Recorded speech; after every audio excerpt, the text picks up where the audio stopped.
Здравствуйте, в эфире новости на телеканале ТУВА-24. В студии Инна Клоян, и я вам расскажу об основных событиях дня. В этом году ТУВА участвует в 11 национальных проектах из 12, которые есть в Российской Федерации. Региональных проектов в рамках нацпроектов 43. В реализации национальных проектов участвуют 11 министерств и все муниципальные образования республики. Так, в Тандынском районе в ходе реализации нацпроекта образования капитально отремонтированы и оборудованы по современным требованиям 20 школьных классов. В рамках национального проекта здравоохранения построено 3 новых ФАПа. В этом году запланирован капитальный ремонт районной больницы. Продолжается обновление дороги в рамках нацпроекта «Безопасные качественные дороги». По линии нацпроекта безопасные, качественные автомобильные дороги. Точно так же 3 года подряд принимаем участие. Вот, который подъездная дорога. Наша Махажуна 3 года разбили по участкам. В этом году асфальтируем 8 километров. Стоимость проекта составляет 260 миллионов рублей. Благодаря последовательной реализации нацпроекта «Безопасные и качественные автомобильные дороги» в дорожной отрасли республики происходят позитивные перемены. Подробности расскажет Айсу Мангуш. К концу этого года жители столицы уже смогут ездить на современных, безопасных, качественных дорогах. А все благодаря национальному проекту «Безопасные, качественные автомобильные дороги». Помимо дороги будет проложен широкий тротуар для пешеходов. В Туве национальный проект по повышению качества и безопасности автодорог реализуется с 2019 года. В год старта проекта на территории Кызылы в нормативное состояние приведено 16 205 километров дорог на 17 улицах. В прошлом году этот показатель составил 22 984 километра. Целевые показатели нацпроекта достигнуты, отмечают специалисты. Работы ведутся в 5 объектах. Это значит у нас 3 объекта переходящих. Это улица Иркутская, Шевченко, Рихарда Зорге и Пушкина. И у нас еще ведутся работы на 2 новых объектах. Это по улице Байхакская и Иркутская. Улица у нас, данная улица полностью переобразовывается. Там будут проведены работы не только по реконструкции автомобильной дороги, но там будут еще установлены светофорные объекты, автопавильоны, пешеходные переходы. Это все работа делается для безопасности граждан, как участников дорожного движения. С 1 июля у нас автодорога по Байхакской будет перекрыта на 4 дня. И также мы напоминаем гражданам, что с 1 июля у нас также перекрывается остановка, старая остановка на южном, с правой стороны в северном направлении. В этом году в черте Кызылы отремонтируют более 13 тысяч километров автодорог на 15 улицах. На эти цели из федерального бюджета дополнительно выделено 216 миллионов рублей. Средства направят на реконструкцию улиц Байхакская и Пушкина. Работы по формированию дорожной подушки и выравниванию завершены. Идет выкладка первого слоя асфальтового покрытия и подготовка мест для укладки тротуарных плит, бордюров. Мы делаем основание газона, и после этого будет тротуар для пешеходов. Параллельно ведутся работы, это установки бордюров. После этих закончится эта работа, мы постелим асфальт современный, качественный асфальт. Мы свою работу стараемся качественно делать, качественно в установленных сроках.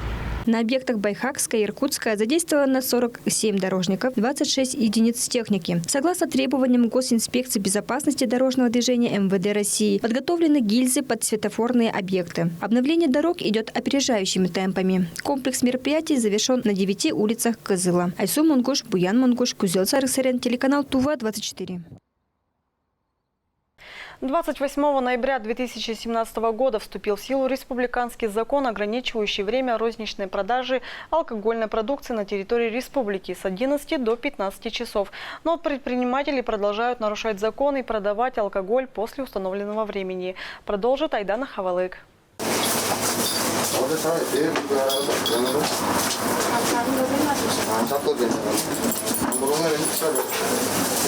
На часах 15:20. Несмотря на время, в магазине «Эверест» по улице Рабочей продали алкоголь. На территории Российской Федерации розничная продажа алкогольной продукции разрешена с 8 утра до 23 часов по местному времени. В Туве же с 2017 года действует республиканский закон, согласно которому продавать алкоголь можно только с 11 до 15 часов. Лицензированию подлежит только крепкая алкогольная продукция.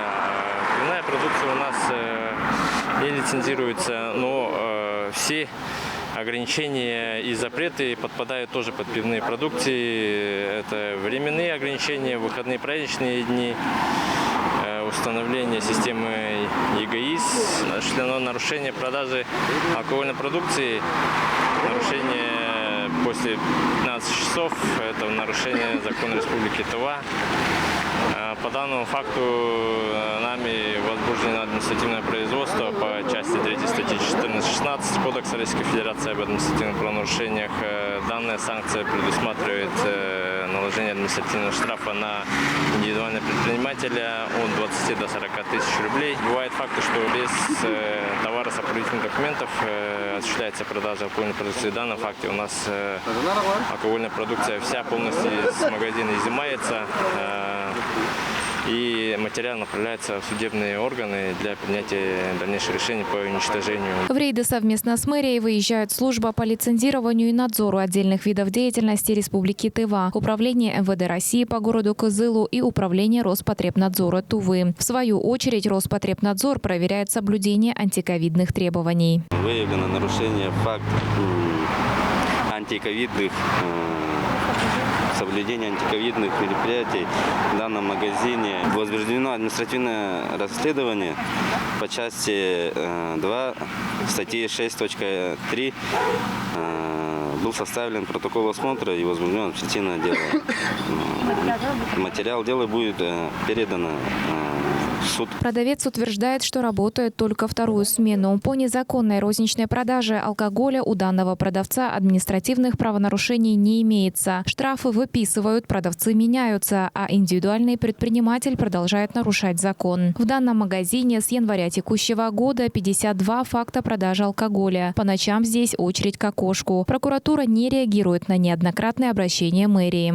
Мэрия города Кызыла было направлено обращение в прокуратуру города Кызыла для прокурорского реагирования на прекращение продажи алкоголя.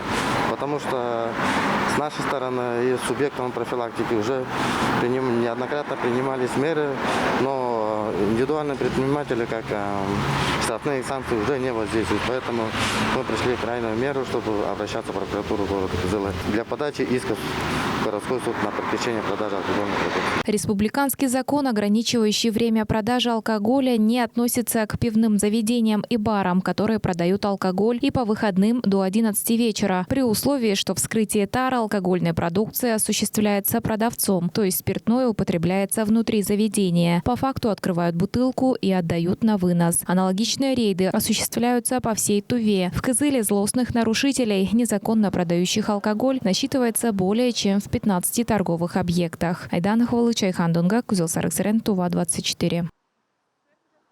Межрегиональная конференция по инфекционным заболеваниям прошла в Кызыле. Коронавирусная инфекция отвлекла внимание мирового сообщества от других инфекций, известных в мире. Тем не менее, медицинское сообщество не забывает рассказывать о последствиях, открытиях по другим инфекционным заболеваниям. На 9-й межрегиональной конференции врачей побывала наша съемочная группа.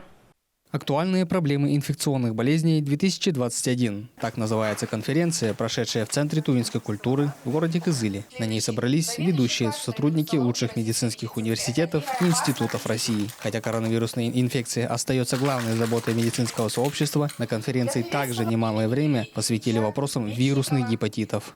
Здесь также затрагиваются очень немаловажные вопросы по лечению, распространению вирусных гепатитов В и С, которые, я думаю, уже всем широко известны, осложняются развитием циррозов печени, а также переходом в рак печени и, соответственно, уже влияют на летальность именно населения республики. Если в ранних стадиях, при раннем выявлении данного заболевания начать комплексное лечение, то в настоящее время оно приводит к выздоровлению, что, естественно, будет сказываться на уже продолжительности жизни населения нашей республики.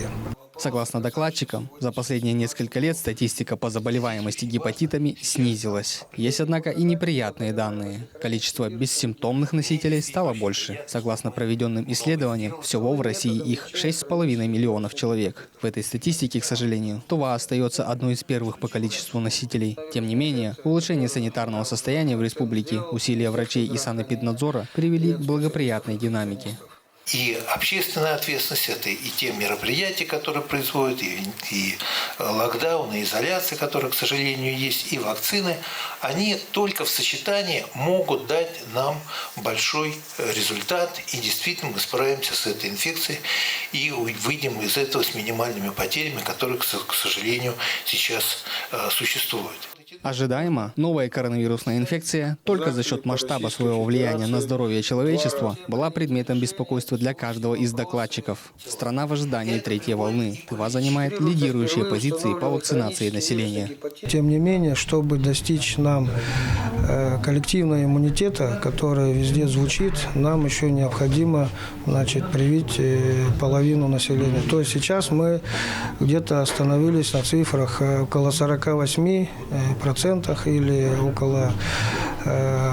получается около 60 тысяч. До 1 сентября мы должны показатель коллективного иммунитета 124 тысячи достигнуть именно по вакцинации первым компонентом. Представители Всероссийского медицинского сообщества, приехавшие на межрегиональную конференцию, посетили Туву с насыщенной программой. Кроме проведенной конференции, они также будут консультировать региональных специалистов по вопросам вирусных гепатитов и осматривать больных. Даян Бенсурюн, Владимир Сюртук, Ангыр Оржак, Тува 24. Акция «Вода. Безопасная территория». В Туве открыт пляж на озере Акхоль в отдаленном Мангун-Тайницком районе. С целью обеспечения безопасности на водных объектах инспекторы Центра ГИМС Главного управления МЧС России по Республике Тува провели техническое освидетельствование пляжа на озере Акхоль для отдыха граждан, а также отдых детей в детских оздоровительных лагерях, по результатам которого администрации Мангун-Тайницкого района выдано разрешение на его открытие. Пляж соответствует требованиям. Имеется акт водолазного обследования дна пляжа. Спасательный пост укомплектован надувной лодкой и спасательными кругами. Территория составляет 1500 квадратных метров, что допускает отдых на воде до 60 человек. На этом у меня все. Следите за нашими новостями в социальных сетях, берегите себя и будьте здоровы. До встречи в эфире.